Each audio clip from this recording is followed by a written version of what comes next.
주요 후보들의 승부를 가를 운명의 일주일이 시작됐습니다. 오늘 정치 분야를 주제로 한 마지막 TV 토론회도 열리는데요. 대선 관련 이슈들 최수영 시사평론가, 이승훈 민주당 전략기획위 부위원장과 자세한 내용 짚어보겠습니다. 안녕하십니까?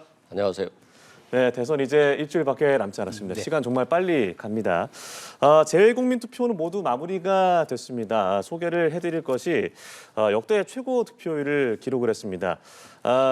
79.5%, 물론 이제 표수 자체가 많지는 않습니다만 지난 대선에 저희가 확인을 했잖아요. 네. 정말 극적인 표 차이로 당선이 된 전례를 확인했기 때문에 외국에서 많이 한국에 이제 관심을 가지면서 투표 열기가 뜨거웠다라고 볼 수 있을까요? 어떤 의미가 있을까요? 그러니까 뭐 제외 국민 투표 또한 저기 진영 최대치로 집계를 했다 이렇게 보시면 될 것 같습니다. 네. 이번 선거가 지난 대선도 굉장히 뜨거웠지만 이번 대선도 사실상 지금 이제 이재명 후보는 내란 종식을 외치고 있고 김문수 후보는 이제 새로운 이제 시대를 내걸면서 윤석열 대통령과 전 대통령과 차별화를 통해서 이제 본인만의 메시지를 발신하고 있는데 예. 더더군다나 이준석 후보까지 지금 약진하는 양상을 보이면서 사실 관심도가 굉장히 높지 않습니까? 그런 측면에서 재외 국민 투표 또한 양쪽 보수든 진보든 최대치로 이제 집결하는 그런 모습이고 사실은 뭐 20만 명 조금 넘는 투표라지만 사실상 그 의미가 갖는 그러니까 그 의미가 작진 저는 않다고 생각이 되고요. 지금 이런 것들까지 감안한다면 이번 사전 좀 이제 목요일부터 실시될 사전 투표율도 상당히 높을 것으로 생각이 됩니다. 그런 측면에서 이번 대선 또한 뭐 우리 국민뿐만 아니라 외국에 있는 우리 동포들까지도 굉장히 관심을 갖고 또 뜨겁게 참여하는 그런 선거가 되고 있다 이렇게 생각이 됩니다. 네, 역대 최고 득표율 어떤 의미가 있을까요? 일단 이게 뭐 외국 재외 국민들께서 예. 얼마나 부끄럽겠어요. 현직 대통령이 내란을 일으켜가지고 국회에 군대를 동원하는 것들, 그리고 이게 전 세계에 퍼지고 한국이란 나라는 전쟁에 휩싸인 나라처럼 보이는 거거든요. 그래서 굉장히 부끄러웠을 것이다. 그래서 이번에는 꼭 힘들더라도 투표에 참여해서 윤석열 정부를 심판해야 된다. 이런 모습을 보인 것 같고요. 네. 특히 또 내란으로 인한 경제적 이 문제도 심각하잖아요. 경제 민생도 파탄이 났고 그렇다라고 한다면 이게 재외 국민에게도 영향을 미칠 수 있거든요. 그런 측면에서 이번에는 정말 무능하고 무책임한 그리고 분열만 일으켰던 윤석열 정부에 대해서 확실히 몇 시간이 걸리더라도 차를 타고 가서 꼭 투표하겠다. 이런 의지를 재외 국민들조차도 표현한 것이다라고 보면 될 것 같습니다. 예.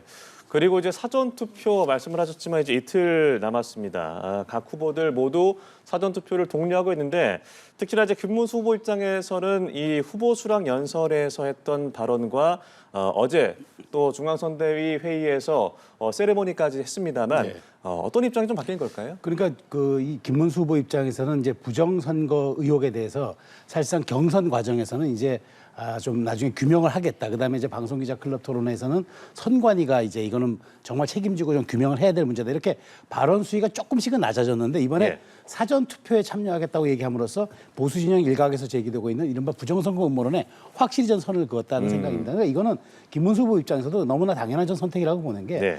뭐 부정선거에 대해서는 아직까지 뭐 구체적으로 드러난 바도 없고 그다음에 윤석열 전 대통령이 이른바 계엄에도 이게 사유가 포함이 됐다고는 하지만 이미 헌법재판소를 통해서도 이런 부분들은 뭐 증거가 없으므로 거의 이제 인정이 된 사안이기 때문에 저는 그래요. 투표가 3일 아닙니까? 사전 투표 이틀과 본 투표 3일인데 예.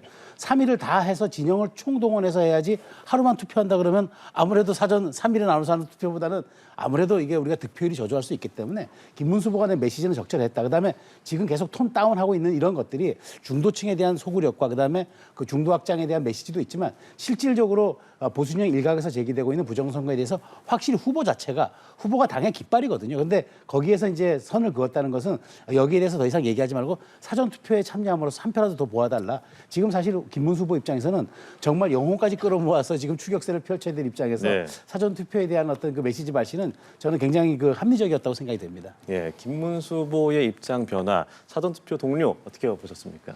굉장히 비합리적이죠. 좀 이상한 생각을 갖고 있는 거 아닌가. 아니 그렇게 부정선거고 사전투표를 통해서 자신들에게 불리한 뭔가 있었다는 거잖아요. 그리고 윤석열 전 대통령도 영화 보러 가서 사전투표 영화를 보고 박수를 치고 환호성을 지르고 근데 여기에 대해서 김문수 후보는 아니 뭐 대통령이 영화 볼 수도 있죠. 뭐 탈당하셨는데요. 뭐 많은 사람 만나야 되지 않겠어요? 그리고 부정선거 의혹에 대해서는 해소해야 되지 않겠습니까? 라고 하는 발언들을 했다라고 하는 것은 결국 윤석열 전 대통령과 궤를 같이 하는 것이고 이것들이 과거 자유통일당 세력들과 함께하면서 광장 세력과 함께하면서 이런 것들을 본인 스스로 인정하고 있는 거거든요. 그런데 이제 와서 사전투표 하겠다? 사전투표 해달라. 그런 건 결국 이게 부정선거가 아니라는 것을 본인 스스로도 이제 깨닫고 있는 거예요. 그만큼 현실 인식이 부족하다. 그리고 민주당 지지자들은 3일 동안 투표하는데 본인들은 본선거 투표 한 번만 한다고 한다면 당연히 본선거 투표하지 하다가 못 할 수 있는 거잖아요. 그러면 이게 투표가 상당히 낮아져서 국민의힘이 어렵지 않겠습니까? 그렇기 때문에 결과적으로는 자신들이 뭔가에 빠져가지고 부정선거 주장을 하고 있습니다만 현실적으로는 투표할 수 있는 할 수밖에 없는 상황이다라고 하는 것이고 저는 김문수 후보가 빨리 이런 좀 이상한 생각들을 벗어나야 된다. 그리고 국민의힘도 마찬가지다라고 말씀드립니다. 예, 그럼 어떻게 두 분은 사전 투표를 하실 계획이신가요? 저는 뭐 사전 투표가 시간이 네. 좀 나가지고 할 생각입니다. 사전 투표 너무 편해요. 예. 어느 지역에 가서나 투표를 할 수 있기 때문에 저는 항상 사전 투표를 합니다. 네, 저희도 이제 뉴스를 해야 되기 때문에 당일날 그러니까요. 사전 투표를 좀 많이 하는 분들이 있습니다. 자, 이렇게 사전 투표를 앞둔 가운데 단일화의 마지노선으로 여겨지는 사전 투표일 이제 이틀 남았습니다. 이 국민의힘은 이준석 후보와의 단일화를 위해 전방위 설득전에 나섰는데요. 하지만 이준석 후보, 김문수 후보의 사퇴뿐이라고 맞받았습니다. 관련 발언 듣고 대담 이어가겠습니다. 대법관 증언 문제나 대법관의 자격 문제는 당에서 공식 논의한 바가 없습니다. 그 법안은 민주당 소속의 의원 개인이 헌법기관의 일인으로서 개인적으로 한 겁니다. 그 당의 입장과 관계없어요. 그리고 제 입장은 지금 그런 거 논의할 때가 아니다. 그 당연한 이야기, 전 세계에 이런 일이 없지 않습니까? 발상 자체가 정말 그는 방탄 발상. 나만 살면 된다. 히틀러 독재라든지 많은 공산 독재도 연구를 했는데 이런 독재는 없었습니다. 개혁신당이 단일화의 전제 조건을 제시해 주시기를 제안드립니다. 단일화를 위해 할 수 있는 모든 노력을 다하겠습니다. 2030 세대를 위한 개혁신당의 정책, 진심으로 수용할 준비가 되어 있습니다.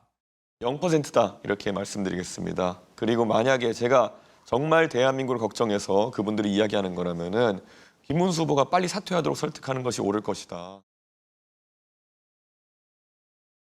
네, 이재명 후보의 이 대법관 수중원과 비법조인 대법관 임용 가능성 법안을 추진하지 않겠다라는 발언과 함께 각 후보 그리고 비대위원장의 이 단일화 발언 듣고 오셨습니다. 이준석 후보 0%다라고 단언을 했습니다. 단일화의 가능성의 불씨 완전히 꺼진 겁니까? 아직 남아 있습니까? 뭐 이제는 제가 퍼센테이지로 보면은 예. 이제 정말 20% 가능성이 없어졌다고 봅니다. 왜냐하면 사실상 내일까지거든요. 그러니까 우리가 이제 사전 투표하고 본 투표가 거의 이제 비슷비슷해지는 상황에서 사전 본 투표 전까지 단일화해도 된다는 얘기는 일각에서 있습니다만은 그럼 사전 투표 때 했던 표가 다 사표가 되는 것 아닙니까? 그러니까 그거는 물리적으로 불가능한 이야기고 결국은 이제 예. 내일까지인데 이준석 후보의 기류라든가 이제까지의 발언 태도 그다음에 기조 이런 걸 놓고 봤을 때 제가 보기에도 이제 그 사실상 완주 의사를 굳힌 것으로 생각이 됩니다. 그러니까 전략적 모호성을 가지고 한 게 아니라 전략적 어떤 판단을 이미 내린 상태에서 아마 저는 얘기를 하는 것 같아요. 근데 지금 이제 그래서 지금 국민의힘 일각에서도 이럴 거면은 너무 단일화에 매달릴 게 아니라 출구 전략을 짜자. 그런 측면에서 출구 전략이라면 이준석 후보의 표가 곧 사표가 될 수 있으니 보수 진영에서는 김문수 후보에게 표를 찍어달라 이런 식으로 캠페인 기조를 아마 사전 투표 때부터 전환하자 이런 얘기가 지금 있는 것 같습니다. 그런데 어찌되었든 지금 이준석 후보 입장에서는 본인이 오늘까지도 고민은 될 겁니다. 왜냐하면 오늘까지 여론조사를 공표할 수가 있거든요. 예. 근데 오늘까지 나오는 여론조사에서 두 후보의 합의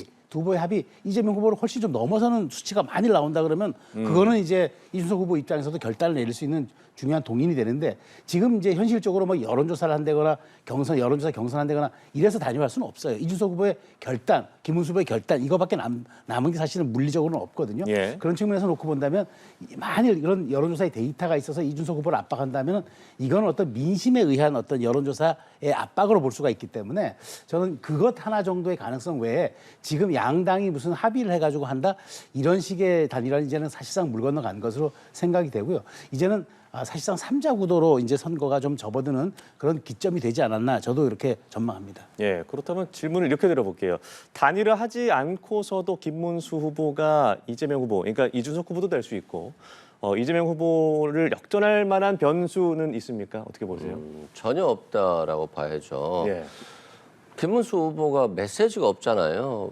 들리지가 않아요. 뭐 대한민국을 어떻게 바꿔보겠다, 국민의힘을 어떻게 바꿔보겠다. 얘기가 있긴 있어요. 그런데 그것보다는 단일화 얘기밖에 안 들리잖아요. 한덕수 후보와도 단일화하겠다라고 하면서 김덕수를 주장했지만 결국 그 단일화 과정에서 자신은 김덕수가 아니고 김문수요라고 해가지고 자신이 후보 자리를 차지한 거잖아요. 근데 자꾸 젊은 정치인, 40대 젊은 정치인 이준석 후보가 나는 끝까지 가겠습니다. 나는 국민과 함께 하겠습니다라고 하는데 자꾸 단일화하자는 거예요. 이분은 전략이 단일화밖에 없는 거잖아요.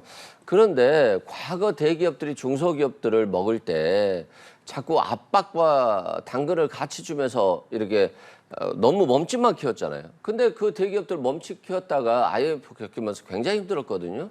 그런데 지금 이준석 후보 다시 데리고 가면 또 양도구역 내기 나오고 한동훈 후보랑 또 다투고, 물론 홍준표 전 시장은 지금 뭐 탈당했습니다만 예. 그만큼 그냥 뭐 무조건 단일화만 생각하기 때문에 오면 맨날 싸우는 거예요. 그래서 무능한 정당이 되는 것이기 때문에 이번에는 이준석 후보가 안철수 얘기를 안 가겠다는 거잖아요. 선거 비용 때문에 또는 뭐 명분 없이 단일화하지 않겠다라고 하는 것이니까 좀 그런 의사를 좀 존중해 주는 게 맞지 않냐. 큰 당이 작은 당을 너무 함부로 이렇게 꿰어가려고 하는 것들은 결코 대한민국의 정치 미래 발전에 도움이 안 된다라고 말씀드립니다. 예, 시간이 많지 않고 국민의 입장에서도 단일화가 되지 않았을 때를 또 상정해서 전략을 짜야 될 텐데, 일단 뭐 한동훈 전 대표, 이 경선에서 최종으로 맞붙었던 이 한동훈 전 대표는 그제는 김문수 후보의 이름이 붙은 유세복을 입기도 했고요. 네. 어제는 같이 연단에 나서기도 했습니다. 어떻게 국민의힘이 결집할은 효과가 있을까요? 저 충분히 있죠. 그러니까 예. 한동훈 후보가 처음에 지원 유세를 시작할 때 이제 김문수 후보의 이름이 이제 없는 유니폼을 입었고, 그다음에 이제 다시 대구로 올라와서 그런 비판에 좀 직면하니까 그때 김문수 후보를 연호하기 시작했고, 이제 어제는 서울 유세, 일요일 서울 유세에서는 또 옷을 입었고, 오늘은 예. 이른바 공동 이제 연설을 한 거죠. 계속 이제 에스컬레이터가 되는 그런 상황인데, 저는 한동훈 후보가 지금 어찌되었건 전 당의 대표로서 또 보수의 어떤 상징 자본으로서 굉장히 말하자면은 선당후사하는 행보를 하고 있다. 그러니까 그 전에는 상당한 또 말하자면 일각의 비판이 있었습니다. 왜 그 완벽한 캠페인을 전개하지 않느냐는 얘기고, 혹시 예. 본인의 당권을 또 넘기는 행보 아니냐 이런 비판이 있었지만, 저는 그래서 그 공동 유세가 저는 선거 좀 직전에 그러니까 사전 투표 무렵에 나올 것으로 생각했는데 좀 빨랐어요. 사실 어제 월요일 날 함으로써 이제 한동훈 후보가 얘기하는 거는 김문수 후보가 지금 추격세를 굉장히 맹렬한 추격세를 보이고 있지 않습니까? 여론조사의 지표를 보고 나면 일주일 전과 일주일 후가 확연히 다른 게 이제 잡혀지는데, 이런 상태에서 힘을 실어주는 이런 말하자면 공동 연설 같은 경우는 김문수 후보에 저는 큰 힘이 된다고 봅니다. 왜냐하면 김문수 후보 선거라는 게 기본적으로 흐름의 싸움이고 기세 싸움의 성격이 있는데, 이렇게 흐름을 탈 때 한동훈 전 후보 같은 전 대표 같은 일종의 중수청, 그러니까 중도와 수도권 청년의 약간 소구력과 확장력 있는 이런 정치인이 나와서 굉장히 이제 말하자면 김문수 후보의 강력한 메시지를 전달한다는 것은 예. 저는 지금 마음을 정하지 못하고 있는 중도라든가 일종 약간 연성적 보수 지지자들에게는 굉장히 큰 동인이 될 수 있다. 그리고 이제 막판에 이제 국민의힘이 원팀 논란이 있었는데, 뭐 저는 한동훈 후보가 이런 부분들 충분히 메꿔주고 있고, 저 하나 더 아쉽다면 이제 한덕수 전 권한대행이라든가 이런 분들도 막판에는 좀 나와서 또 유시민 전 의원 같은 이런 분들, 그러니까 보수에서 유승민. 유승민 전 의원 같은 이런 분들도 함께 좀 나와서 마지막 그 지지 연설 해주면은 막판 지지세 결집에 상당히 좀 도움이 되지 않을까, 뭐 그렇게 저도 생각합니다. 네, 한동훈 효과가 있는 겁니까? 별로 없는 것 같아요. 왜 그러냐면 좀 진정으로 김문수 후보를 도운 게 아니라, 아니 윤석열 전 대통령과 절연도 못하고 당이 새로워지지도 못하고 그저 그냥 아직도 친윤들이 당을 좌지우지하고, 또 구태의연하게 이준석 후보 같은 젊은 정치인 데려오면 나 총리 주겠다, 당권 주겠다, 라고 하는 모습들을 보면서 한동훈 후보가 지금 견제해야 된다. 그리고 어차피 대통령 선거는 안 될 것 같으니까 나는 그냥 당권을 위해서 일단 배신자 프레임은 안 걸리겠다. 그리고 내가 김문수 후보를 돕지 않아서 패배했다라고 하는 패배 책임론 이것도 걸리지 않겠다라고 하는 명분 쌓기인 것 같고요. 또 어제 한동훈 후보가 열심히 지지 유세를 하면서 윤석열 전 대통령과 절연해야 된다고 하니까 많은 저 자리에 있었던 지지자들이 또 욕설을 퍼붓더라고요. 예. 그만큼 뭔가 봉합되지 않은 것 그리고 지금 윤석열 전 대통령의 내란 사태를 일으킨 이후에 굉장히 많은 시간을 지났는데 국민의힘이 지금까지도 저걸 정리해 주지 못했잖아요. 그래서 역시나 윤석열 전 대통령과의 절연 문제가 지금까지도 대선 임박에서도 나온다라고 하는 건 그만큼 무능하고 무책임하다라고 하는 것을 보여주기 때문에 지금 뭐 김문수 후보의 지지율이 최근에 좀 올랐죠. 이건 그냥 지지층이 결집해서 오를 수 있는 한계치까지 온 겁니다. 결국에는 정권을 연장해야 된다.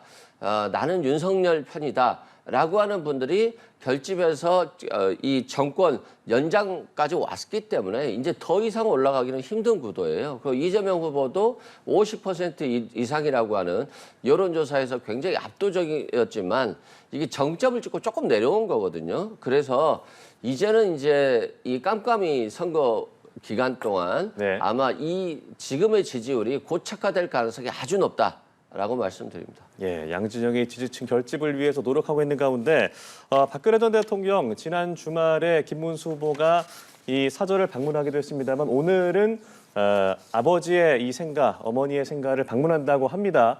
이 부분은 좀 어떤 효과가 좀 있을 거라고 보세요? 저는 박근혜 전 대통령 아직도 대구 경북에서는 영향력이 있다고 봐요. 네. 그래서 저렇게 움직이는 게 결국 김문수 후보에 대한 대구 경북 표심의 지지층이 결집되는 데는 나는 효과가 있다고 봅니다. 예.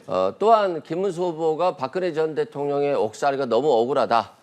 또는 뭐 박근혜 전 대통령의 탄핵이 잘못됐다라고 하는데 박근혜 전 대통령을 사실상 감옥에 보내신 분은 또 윤석열 전 대통령이에요. 근데 김문수 후보는 또 윤석열 전 대통령을 옹호하고 있거든요. 그러니까 이게 뭔가 이념적으로 정치적으로 뭐 합리적으로 좀 해석이 좀 안 돼요. 그만큼 이 김문수 후보라든가 국민의힘이 정말 두 분의 대통령이 탄핵되면서 정말 아이러니하게도 뭔가 이 생각들이 정리가 안 돼 있는 것이다. 그래서 과거에 이준석 후보가 당대표였을 때 탄핵의 강을 건너고 유승민 전 의원에 대해서도 이제는 배신자 프레임을 넘게 해줘야 된다. 이런 얘기들이 있었는데 이번 경선 과정에서 그런 것들이 투영이 돼서 탄핵을 강을 건너고 뭔가 합리적인 정당으로 좀 왔어야 되는데 그 시기를 너무 놓쳤다. 그래서 지금은 뭐 윤석열 전 대통령과 절연한다 할지라도 이게 오히려 역효과가 날 수도 있겠다라는 생각이 듭니다. 네, 박근혜 전 대통령의 오늘 이 행보에 대해서 표심에 어느 정도 영향을 좀 줄 거라고 보세요? 그러니까 좀 제가 보기에도 대구 경북 쪽에는 상당히 영향이 있을 것으로 보여집니다. 그러니까 지금 원래 보수 정당이 승리하는 법칙이 하나 있습니다. 그러니까 TK나 PK 지역에서 투표율 80에 득표율 80입니다. 근데 네. 지금 김문수 후보가 아직도 여기에 대한 지지를 온전하게 다 흡수하지 못한 것으로 보여집니다. 왜냐하면 그동안 이제 후보 선정 과정에서 있었던 그 파열음과 내홍 이런 것들도 영향이 있었고 그 이후에 이제 원팀으로 지금 사실 국민의힘이 지금 캠페인이 그러니까 전개가 안 되고 있거든요. 이런 측면에서 선거의 여왕이라고 불렸던 박근혜 전 대통령이 물론 이제 탄핵으로 이미 이제 한번 나갔다 한번 영어의 몸이 되신 분이긴 하지만 그럼에도 불구하고 저는 영향력은 있다. 그리고 사실 박근혜 전 대통령의 이른바 탄핵이 조금 과했다라는 그런 이제 동정 여론이 많이 있거든요. 그리고 이제 실제로 사후 그때 수사 결과에서도 많은 부분들이 좀 뭐랄까 사실관계가 아닌 것으로 또 밝혀진 것들이 있기 때문에 그런 여론들이 있고 그런 동정심들이 있어서 저는 박근혜 전 대통령이 이제 선친과 모친의 생가를 잇따라 방문하는 이런 행위 자체만 동선 자체만으로도 사실상 그 보수 진영의 표결집을 가져올 수가 있고 김문수 후보가 완전하게 흡수하지 못한 보수 진영의 표결집에도 도움이 될 수 있을 것이다 생각이 됩니다. 뭐 민주당 일각에서는 이제 김 후보가 이제 박근혜 전 대통령의 그 탄핵에 대해서 정당성을 부정하는 발언을 했다고 치지만 그것은 이제는 사실은 뭐 세월도 지나고 사후 해석의 문제이기 때문에 그렇다고 탄핵이 부당했다, 불법했다 이건 아니지만 좀 과했다는 생각이 있다는 그런 표현들이야 정치적 캠페인의 수사로서 저는 충분히 할 수 있다고 보기 때문에 어찌됐건 김 후보가 뭐 탄핵에 늪에 빠졌다 이런 얘기는 온당치가 않고 저는 어찌됐건 박근혜 전 대통령의 영향력이 이번 막판 어떤 보수 진영의 표결집에는 도움이 될 것이라고 분석을 합니다. 네, 알겠습니다. 긴 시간 함께했습니다. 최소영 시사평론가, 이승훈 민주당 전략기획위 부위원장과 함께했습니다. 고맙습니다.